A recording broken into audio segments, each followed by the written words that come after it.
Hi students, welcome to the pre-lab lecture on the recrystallization experiment.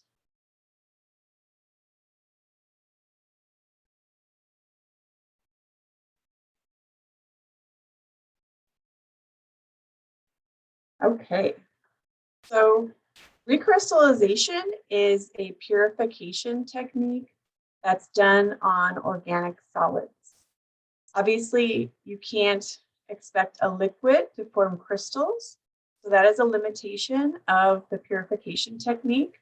The compound does have to be a solid in order for this to be a valid method for purification. And you can see the process here roughly of a recrystallization.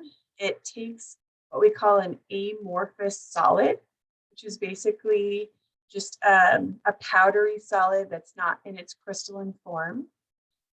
And you dissolve it up in a minimum amount of a solvent that will dissolve it when it's heated, but not at room temperature or below.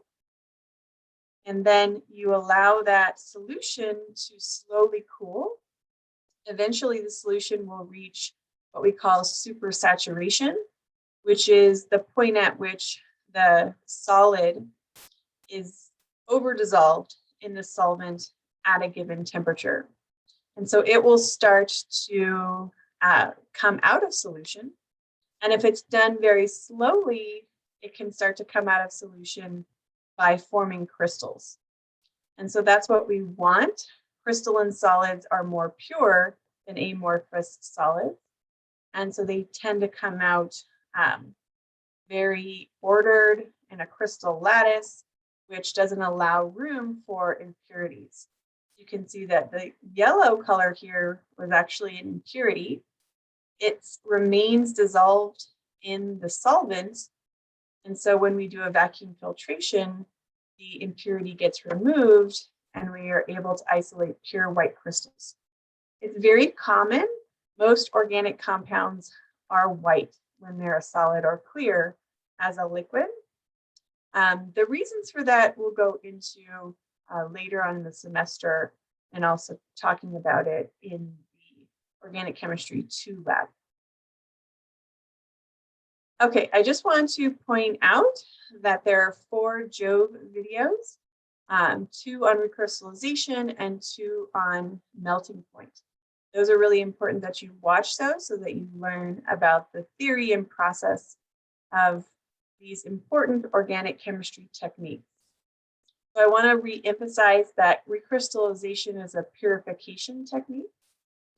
And melting point is actually a characterization technique. So it gives us a physical property of the compound. It can tell us about purity of a compound, but it's not considered a purification technique.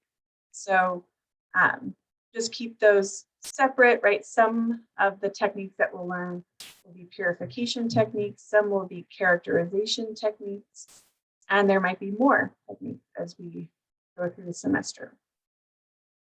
Also, I put on Canvas my 2 lab videos on how to perform a recrystallization and a vacuum filtration. So please check those out prior to coming to lab to try it yourself. Okay, so part A of the experiment is sort of a practice round. We use benzoic acid. It's a classic experiment in the organic chemistry lab. Benzoic acid is used because it forms crystals very easily. And the solvent that's used to recrystallize it is water, which is very safe and a good one for students to use for their first try at a technique. And it's really just a classic experiment. I'm sure if you Googled it, you would see a million different videos and things on how to recrystallize benzoic acid. So we give you an impure benzoic acid sample, and you heat up some water till it's boiling. You add a minimum amount of hot boiling water that it takes to dissolve the benzoic acid. And then we allow that solution to cool, as I said, benzoic acid crystallizes very easily from water. So it's a great practice for students. And you're able to see these beautiful white, often needle-like crystals that you can easily vacuum filter and isolate. And so it's a great experiment. And that's what we'll be doing in part A. And you'll be calculating percent recovery and doing melting point analysis to illustrate the characterization of a compound for purity using melting point. So what we'll do is we'll compare the impure benzoic acid that you started with and the pure crystals that you end up with after the recrystallization. And you can also compare that to the literature value of the melting point for benzoic acid to see the difference between what does the melting point look like for the pure crystals versus the impure amorphous solid. And the melting point, the theory is that a pure compound will have a melt over a very narrow range. And also, so impurities can broaden the range and depress the melting point. So if it's impure, it should start melting before the expected melting point and have a very wide range. So we'll be able to see that in action. So when you're going to be doing a melting point, which by the way, we won't do until the second day of the experiment. And the reason for that is we want the benzoic acid, which has been recrystallized using water, to dry fully before we do melting point. So it's super important that the crystals that you use to do the melting point are dry, because even the solvent can act as an impurity. And because it's water, which has a relatively high boiling point of 100 degrees, which is, when I say relatively high, I mean it's higher than the boiling point of most organic solvents, which most of those will boil below 100 degrees. So because of the relatively high boiling point, it does take longer to dry. You can kind of think about your dishes, right? If you're doing dishes at home, when you rinse your dish with water, putting it off to the side, how long does it take for the water to completely evaporate before the dish is completely dry? So it does take some time, right? So that's why we have to sort of leave it, allow it to dry, and then the second day we'll come in and get a mass so we can calculate percent recovery and also take a sample for melting point. And how to prepare the sample for melting point, we're going to get a capillary tube that's been closed at one end. You can see the end here on the capillary tube a little bit white, and that's because it's closed on this side and it's open only on the other side. We'll take the opened end and drive it into the solid in order to pack the tube with some of the solid. And I'll show you how to do this in the lab. And then we basically invert the capillary tube so the closed end is on the bottom and allow the solid to move to the bottom of the capillary tube to get sure it's nice and packed, and then it's ready for a analysis using melting point. So with benzoic acid, we can look up the known or expected melting point from the literature just by a quick Google search. And that's because we know what compound we're working with. But in part B of the experiment, we'll have an unknown. We won't know what the expected melting point is. And in that case, we can look at a bunch of literature known melting points for compounds we might think it is, but we wouldn't have any way to know for sure unless we do what's called a mixed melting point analysis with a standard. And that's because your crystals of your unknown might melt, let's say at 157 to 158 degrees Celsius. But if you look at a standards table, there might be 20 or 30 compounds on that list, and in our case, there won't be so many because there isn't so many possibilities. But there could be lots of compounds that melt roughly at that temperature. There's no way really to know for sure unless you do a mixed melting point. And in order to do that, you have to have some of the compound that you think it is, right? A standard that you can mix with your crystals. And again, we're only going to do this in part B, and then take a melting point together. And if they're the same compound, they'll have the same melting point as the pure crystals. And if they're different compounds, then one will act as an impurity in the other, and you'll see a broadened and depressed melting point range. So that will be the way that we identify the unknown in part B. Okay, so for part B, again, part A was practice with benzoic acid, so we understand the recrystallization technique and melting point technique. And then in part B, you're going to have an unknown compound, and you're going to need to find a solvent to recrystallize it. So it won't be known what solvent to use. Water, it's possible water could be a good solvent to recrystallize your unknown, but many of the unknowns cannot be recrystallized using water. So we have to figure out what would be a good solvent. So this shows you the what you should be looking for when choosing a solvent for recrystallization.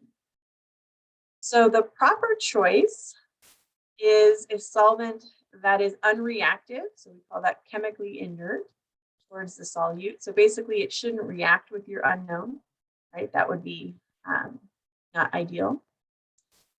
And that's pretty much going to be the case for none of the compounds will react with any of the solvents. So you don't have to worry about that, but in a rare case, it could happen.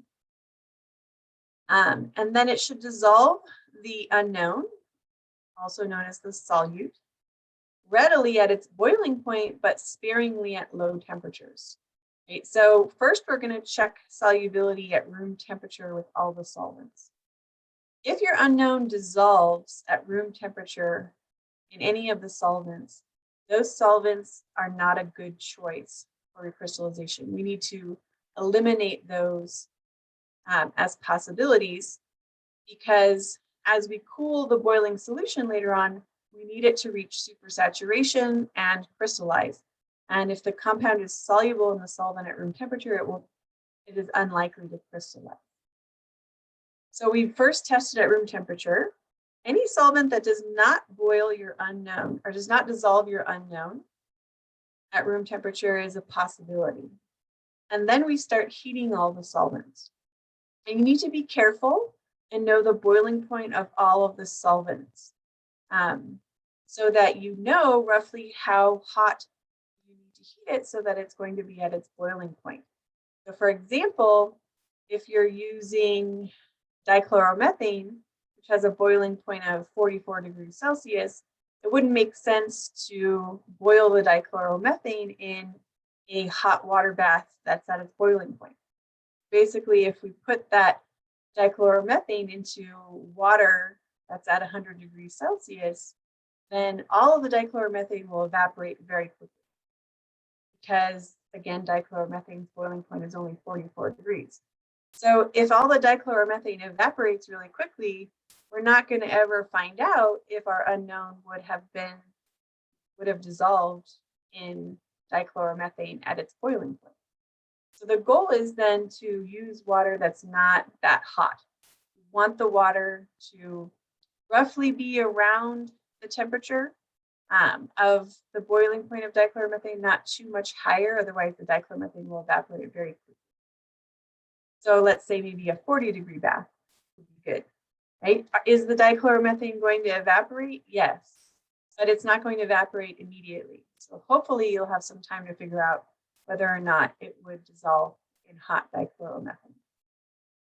So we'll repeat that process with all of the solvents that did not dissolve your unknown at room temperature to see if they will dissolve the unknown at its boiling point. And that's what we want. We're trying to identify that solvent. So ideally, it should dissolve the impurities as well, either very easily or not at all, right? So if you see everything dissolves, but a few little specks that kind of look different than the original thing, then maybe that's just an impurity and it's never going to dissolve. And we can remove that through hot gravity filtration. Or everything dissolves, which means the impurities also dissolve. That's also easy to separate. Because if your impurities dissolve, generally impurities are in minor amount. So when you cool it, they won't crystallize because there isn't very many of those molecules in solution. So the likelihood that they come together to form a crystal is very low. Plus, they'll be excluded from the crystal lattice of the major compound in solution. So they'll basically just stay dissolved in the solvent, and you'll be able to vacuum filter to remove them after crystals have formed. And we also want the solvent to be highly volatile so that it can be readily evaporated from the crystals. Right? So solvents ideally don't have a super high boiling point, because if they do, then it's harder to remove them. And of course, the ideal solvent isn't flammable, is very cheap, and is not very toxic. But that may or may not work out perfectly. It might be that a flammable solvent is the only solvent that will work, right? In that case, we'd have to be careful with it, but we would have to use it.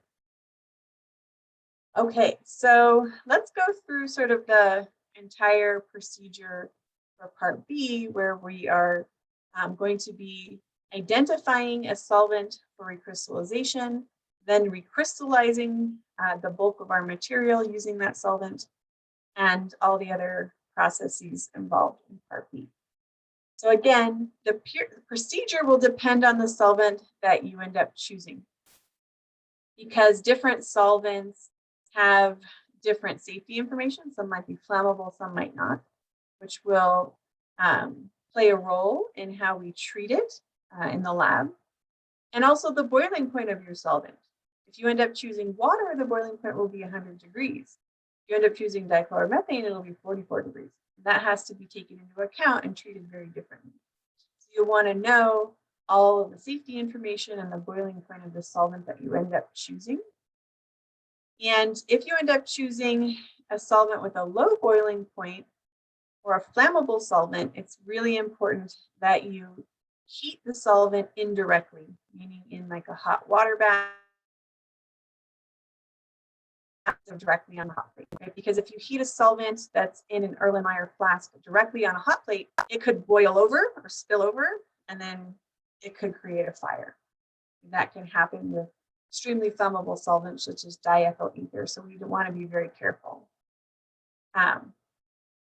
So we would want to heat it, kind of less vigorously, indirectly in a warm water bath instead of directly on the hot plate. And also things that are extremely low boiling, those have a tendency to bubble over as well, because it's so easy to get to their boiling point and they just kind of spew over. So using a indirect heating in a warm water bath is important there. But if you're using water, obviously you can treat it just like as if it was benzoic acid. Okay, and then what you want to do is once you've got your solvent at a boiling or close to boiling, you want to add it to your unknown, your solid unknown, reasonably quickly. You want to add it, swirl it around, see if it dissolved everything. If not, keep going. Don't wait a long time, because remember that the solvent is just cooling as you wait, right? So if it didn't dissolve it, it's not likely to dissolve it once the solvent has cooled down quite a bit because you waited. So you kind of want to add some, give it a little chance to dissolve, and then keep going, keep adding more. And once you've added some solvent to the solid, your unknown solid, you can keep that warm on the hot plate or in a warm water bath, just to make sure that it stays, close to its boiling point. That's the only way we're going to get the solid to dissolve, is if the solvent remains hot. I would caution you from placing the solid that in an Erlenmeyer flask directly on the hot plate. If the hot plate is too hot, it might just melt your solid. Right? But once the solvent has been introduced, it's going to heat the solvent and not your solid, so you're pretty much safe at that point. If you end up having some insoluble impurities, you may need to do a hot gravity filtration. And if that's the case, I will go through the procedure for that with you. And then once we have the solid entirely dissolved, we can allow the solution to cool slowly. The best way to do that is to actually keep it on the hot plate and just turn the hot plate off. And then it will slowly cool down. Eventually you can take it off of the hot plate. Hopefully you'll get to see some crystals forming as your solution is cooling. But don't be surprised if crystals don't form as easily as they did in part A. Remember that in part A, we're using benzoic acid, which is known to crystallize very easily using water as the solvent. So your compound may not crystallize as easily as benzoic acid. You may need to do some scratching and cooling to see if you can get some crystals to form. And you might need to be a lot more patient than with benzoic acid, which crystallizes very quickly. And some compounds don't crystallize quite that quickly. If you do all of that, you cool it, you scratch it, and you're still not seeing any crystals forming, then it may be that you added too much solvent. So whatever solvent you chose, if you added way too much and it dissolved, but as it cools down, it never reaches that super saturation point because you ended up adding too much. So in that case, you're going to have to boil off some of the solvent and allow it to cool again and hope for crystals. And hopefully you haven't done, way gone over the amount it takes to dissolve it.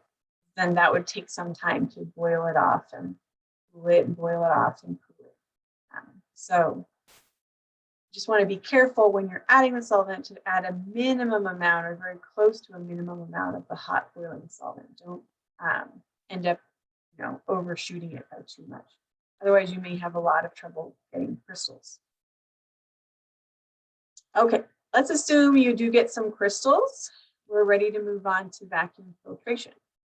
So what I want to mention about that is, yes, it's the same procedure that you do in part A, but you're not going to use water to wash the crystals like you did with benzoic acid. And so you're going to use the solvent that you use to recrystallize your unknown, which might have been water, in which case you can use water to wash the crystals. But let's say you chose ethyl acetate as your solvent, then you would want to use cold ethyl acetate to wash the crystals, because water might dissolve your unknown. Okay, so that's not the best choice then if you ended up choosing a different solvent for recrystallization. Once you have your crystals, you want them to fully dry. And how do you know the crystals are completely dry? Well, they will always weigh a constant mass. So if you weigh them and then you take it off, you allow some time to go by and you weigh it again, it should weigh the same thing, right? Because no solvent is evaporated during that time. It was completely dry to start with. So if it's constant mass, it should be dry. How much time will it take for your crystals to fully dry? Well, that depends on the solvent that you chose for the recrystallization. The higher the boiling point, the longer it will take the crystals to fully dry. So if you ended up choosing a solvent with a really low boiling point, then the crystals will dry very, very quickly. But it will have been harder to deal with that solvent with the heating process. So there's kind of give and take there. One thing you can do is just keep the crystals on the vacuum. While it's hooked up to the vacuum filtration apparatus, leave the vacuum on and it'll sort of suck air through the crystals constantly, and that will help to dry them as well. Okay, then the task is going to be identifying your unknown. You don't know what it is yet, but we can identify it using melting point as long as we have standards to do a mixed melting point analysis. First, you want to know what is the melting point of my crystals, my unknown crystals. Because we don't know what the compound is, we're going to need to do a fast run on the melting point apparatus, followed by a slow run. Basically, that means we're going to do rapid heating for the first trial, just to get an idea of where it melts, right? So if we do rapid heating, then we'll know, okay, did it melt at 100 degrees Celsius or was it all the way at 200 degrees Celsius? If we go slowly and our melting point ends up being really high, it's going to take a long time. That's the point of the fast run. It's fast, it gives us a rough idea of the melting point range, but it's not going to be an accurate melting point range because the rate of heating was too high, and that will give us a larger range than it should be, because basically the liquid, the oil inside the melting point apparatus is heating so quickly that the compound doesn't have a chance to melt before the temperature has gone up on the instrument. So it seems like a really, really large range for the melting point when it really shouldn't have been. So we just use that fast run to get an idea of the melting point. So it's like, okay, I roughly know that it can melt at 180 or so degrees Celsius. Then you repeat it with another capillary tube filled with your unknown crystals for a slow run. So let's say the fast run was roughly 180 degrees. So what you would want to do is rapid heat to about 160 degrees, and then have it heat much more slowly from that point by dialing back the gauge on the instrument, and I'll show you how to do that, so that it starts heating much more slowly once it heats to 160. And that way, as it approaches the actual melting point of the compound, it will be going very slowly and you'll be able to get a really accurate melting point range. And then once you have an idea of the melting point of your unknown, you want to look at the list of possibilities for the unknown, standards, choose the two that have the closest melting point, and do mixed melting point analysis with both of those two. Some people say like, oh, I can already tell what my compound is, right? Do I really have to do two? And the answer is yes, you have to do 2 trials. And the point of that is just so you can see what it looks like when it's wrong, right? Versus what it looks like when you found the correct compound. Okay, so you're going to choose the 2 closest, mix the crystals with the standard, about 50-50, and then pack capillary tubes and do a melting point analysis. Again, expect the melting point range when the compound is incorrect to be depressed and broadened. So even though we expect it to melt at 180 degrees, it's possible it could start melting at 100 degrees. So you have to let it cool all the way and do a full trial to see when it will start. You can't just like let the machine cool to 160 and then try it really quickly, because it could just immediately melt as you put the tube in if the oil's at 160 degrees, if it's the incorrect compound. So once you've determined, when you mixed with one of the standards, the melting point was the same as the pure crystals, that will be the correct compound. We want to do a percent recovery, so make sure to measure the amount of crystals that you get. And it has to be dry, of course. And then do a percent recovery calculation with the amount of the amorphous solid that you started with. Don't expect your percent recovery to be very high. Some people think, oh my gosh, I didn't get 90%. I didn't do a very good job recrystallizing.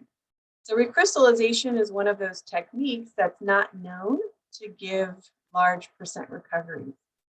And the reason for that is, even though we may try to be patient and allow as many crystals to grow as possible, inevitably a lot of the compound remains dissolved in the solvent and did not crystallize out with the rest of the material. So we lose a lot in the process. It is still dissolved in what we call the mother liquor. That is basically the solvent that has your compound, some of your compounds still dissolved after vacuum filtration. If we had wanted a higher percent recovery, we could do a second recrystallization on the solid that we can obtain from removing the solvent from the mother liquor. But typically a second recrystallization that produces what we call a second crop of crystals is not as pure as the first crop of crystals. So it's sort of it's a trade-off, right? Do you want a higher percent recovery, in which case you might need to deal with a little less purity? Or is it really important that the compound's really pure and you can deal with a lower percent recovery? That would be the decision that you would make on whether or not you would pursue a second crop of crystals.